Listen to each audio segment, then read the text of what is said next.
Are you ready?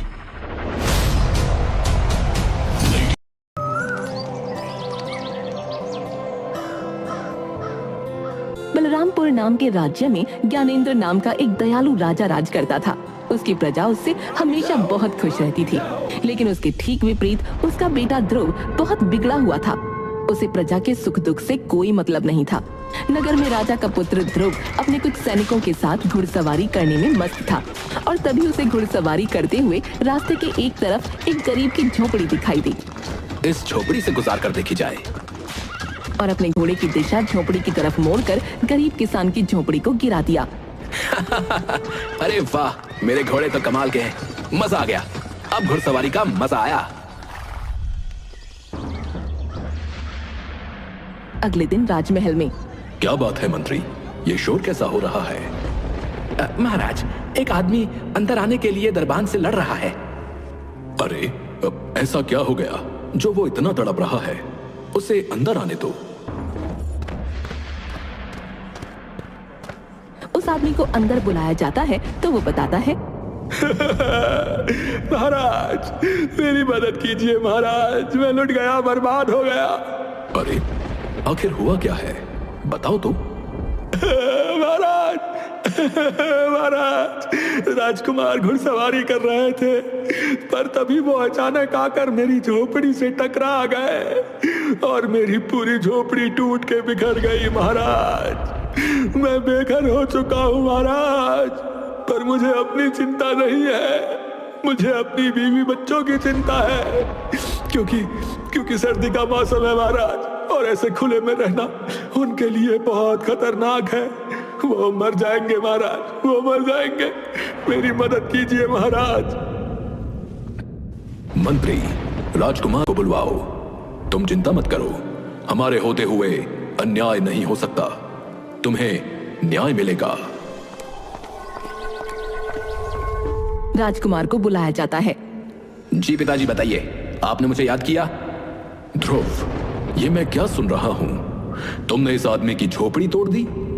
मैं इसका कारण जान सकता हूं? पिताजी, बस थोड़ी सी टक्कर लग गई थी, कोई बड़ी बात नहीं है। वैसे भी वो झोपड़ी बहुत कमजोर थी, और वैसे भी मैं अपने घोड़ों की ताकत को परखता रहता हूं। बेटा, तुम्हारे लिए ये छोटी बात हो सकती है, लेकिन इसके लिए ये जीवन और मृत्यु का सवाल है। क्या तुम जानते हो कि सर्दी में बिना छत के रहना कितना कठिन होता है?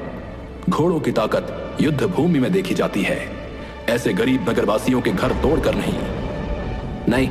मुझे नहीं पता और जानना भी नहीं है। जरा सी गलती पर क्यों आप मुझे सुना रहे हो? मैं राजकुमार होकर अपनी मर्जी से कुछ फैसले भी नहीं ले सकता क्या? ध्रुव, गलती का एहसास होना जरूरी है। जब तक तुम्हें किसी की कठिनाई का अंदाजा नहीं होगा, तब तक तुम कभी अच्छे राजा नहीं बन पाओगे। एक राजा का दिल हमेशा अपनी प्रजा के लिए धड़कना चाहिए। सर्दी का मौसम बहुत कठोर होता है और गरीबों के पास इतने साधन नहीं होते कि वो इससे बच सकें। तुम्हारी एक गलती ने इन लोगों को बेघर कर दिया। हाँ पिताजी, मैं समझ गया, अब मैं चलता हूँ। राजकुमार ने राजा की बातों पर कोई खास ध्यान नहीं दिया और वहां से चला गया। फिलहाल राजा ने उस आदमी की झोपड़ी वापस ठीक करवा दी। लेकिन कुछ ही दिन बाद राजकुमार ने फिर से एक गरीब आदमी की झोपड़ी को तोड़ दिया, और वो भी सिर्फ इसलिए क्योंकि वो रास्ते में उसे अच्छी नहीं लग रही थी। ध्रुव, तुम्हारा दिल पत्थर का हो गया है। तुमने फिर से एक गरीब की झोपड़ी तोड़ दी। क्या तुम्हें सर्दी में लोगों की तकलीफ का जरा भी एहसास नहीं है?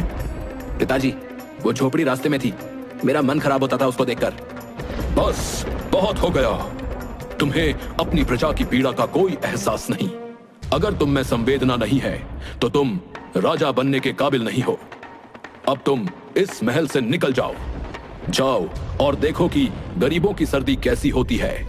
जब तुम उनकी तकलीफें खुद महसूस करोगे, तब शायद तुम्हें समझ आएगा कि राजा का दिल कैसा होना चाहिए। आप मजाक कर रहे हैं ना? मैं राजकुमार हूं इस नगर का, आप मुझे नहीं निकाल सकते। तुम्हें हर बात मजाक ही लगती है, लेकिन ये मजाक नहीं है। चले जाओ यहां से। सिपाहियों, इसे महल से बाहर निकाल दो। अरे मुझे हाथ मत लगाना पिताजी, आप ऐसा नहीं कर सकते पिताजी। राजा के आदेश पर राजकुमार को महल से बाहर निकाल दिया जाता है वो पूरे दिन तो इधर उधर घूमता रहा, लेकिन रात होते ही उसे बहुत तेज सर्दी लगने लगी। अब तो काफी वक्त बीत गया। पिताजी ने दरबानों को आदेश दे दिया होगा कि मुझे अंदर आने दिया जाए। हाँ, अंदर चलकर देखता हूँ। वो महल में जाने की कोशिश करता है, पर दरबान उसे अंदर नहीं जाने देता। माफी चाहूंगा राजकुमार, लेकिन महाराज का आदेश है कि आपको अंदर न आने दिया जाए। अरे यार, मुझे लगा था शाम तक पिताजी का दिल पिघल जाएगा, पर ये तो बड़े सख्त हो गए। अब मैं कहाँ जाऊँ? वो ठंड में ठिठुरता हुआ आगे चल पड़ता है। ठंड से उसकी हालत खराब हो रही थी। उसे समझ नहीं आ रहा था कि वो कहाँ जाए और क्या करे। तभी रास्ते में उसे मोहन मिला। अरे राजकुमार, आप इतनी ठंड में यहाँ क्यों टहल रहे हैं? तुम्हारी वजह से मेरे पिताजी ने मुझे महल से निकाल दिया। तो आइए, आप मेरे घर में आ जाइए। यहीं सामने मेरी झोपड़ी है, महाराज ने ठीक करवा दी थी। तुम अगर नहीं भी कहते ना, तो भी मैं आने ही वाला था, क्योंकि तुम्हारी ही वजह से मैं बेघर हुआ हूँ। राजकुमार मोहन के साथ उसकी झोपड़ी में पहुंचता है, जहां उसकी पत्नी और बेटा उसका स्वागत करते हैं। अरे राजकुमार, आप आइए आइए। राजकुमार, आपके कपड़े तो बहुत सुंदर हैं। मैं इन्हें छूकर देख सकता हूँ क्या? हाथ मत लगा। तुम लोग इतनी छोटी सी झोपड़ी में कैसे रहते हो? मैं कहाँ लेटूं? बिस्तर कहाँ है? मुझे क्या पता था कि मुझे ऐसे दिन भी देखने पड़ेंगे। हमारे पास बिस्तर नहीं है, हम नीचे ही लेटते हैं। ये लीजिए आपकी चादर, लेट जाइए। राजकुमार एक चादर लेके लेट तो जाता है, लेकिन उसे बहुत ज्यादा ठंड लगती है, तो वो उन तीनों की चादर भी उनसे छीन लेता है। लाओ, मुझे तो ये चादर है, मुझे ठंड लग रही है बहुत तेज। हे भगवान, कितनी ठंड है। ये नगरवासी इतनी ठंड में इस झोपड़ी में पता नहीं कैसे रहते हैं। राजकुमार तो 4 चादरें ओढ़कर सोता है और वो लोग रात भर ठंड से कंपकपाते रहते हैं।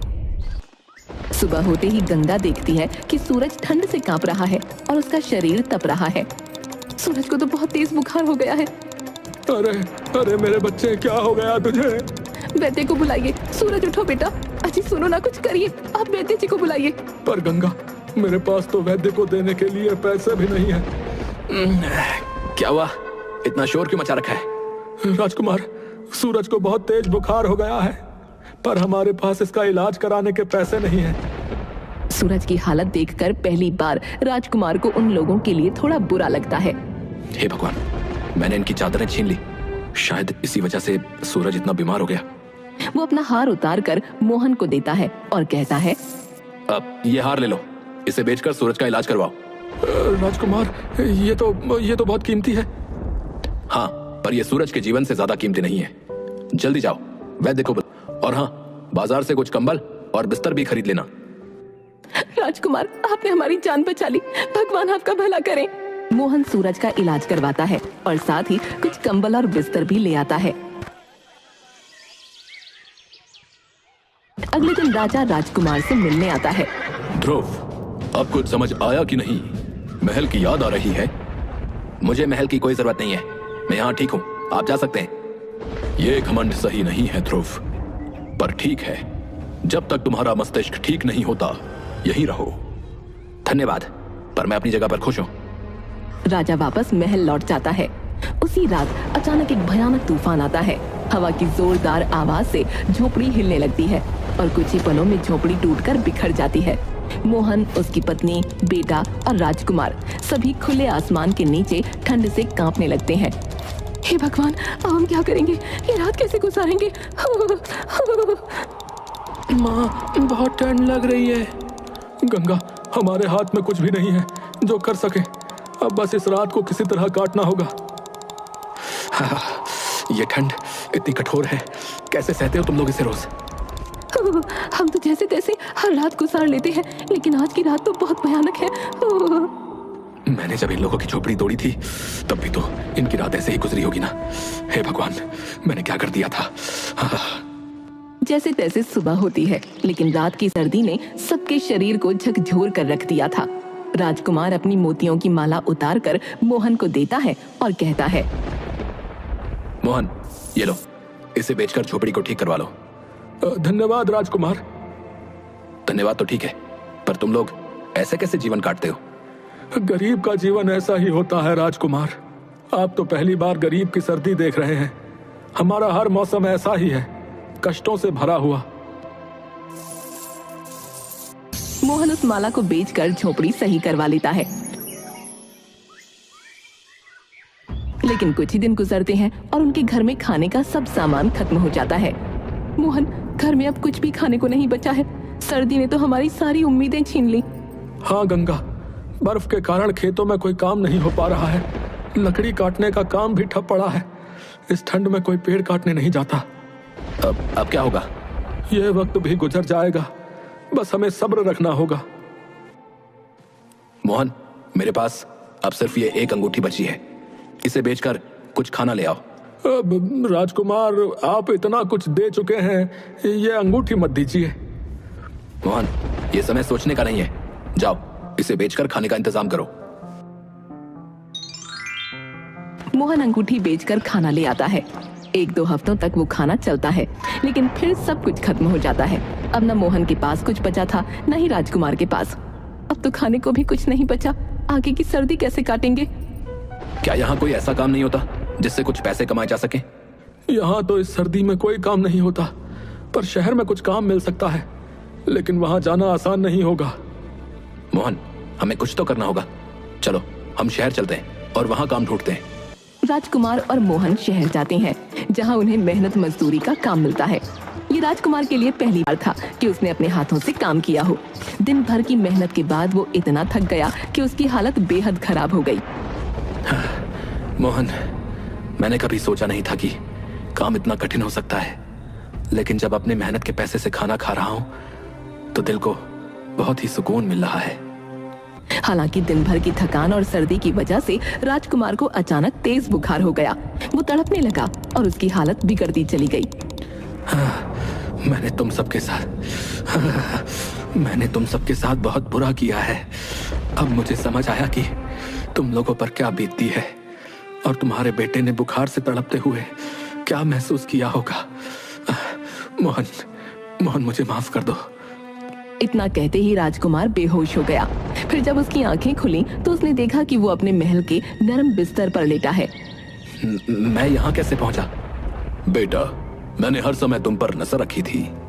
जैसे ही तुम्हारी तबीयत बिगड़ी, मैंने तुम्हें तुरंत महल में लाने का आदेश दिया। पिताजी, मुझे वापस जाना है। मैं मोहन और उसके परिवार के साथ रहना चाहता हूँ। नहीं बेटा, अब तुम जान चुके हो कि गरीबों का जीवन कितना कठिन होता है। तुमने उनकी परेशानियां महसूस की हैं। अब तुम्हारा यह कर्तव्य है कि तुम एक अच्छे राजा बनो और उनकी भलाई के लिए काम करो। राजकुमार को राजा की बात समझ आई। उसने तय किया कि वो अपने राज्य के गरीब लोगों की मदद करेगा। हाँ पिताजी, अब मैं समझ गया हूँ कि असली राजा वो होता है जो अपने लोगों की तकलीफों को समझे और उनका समाधान करे।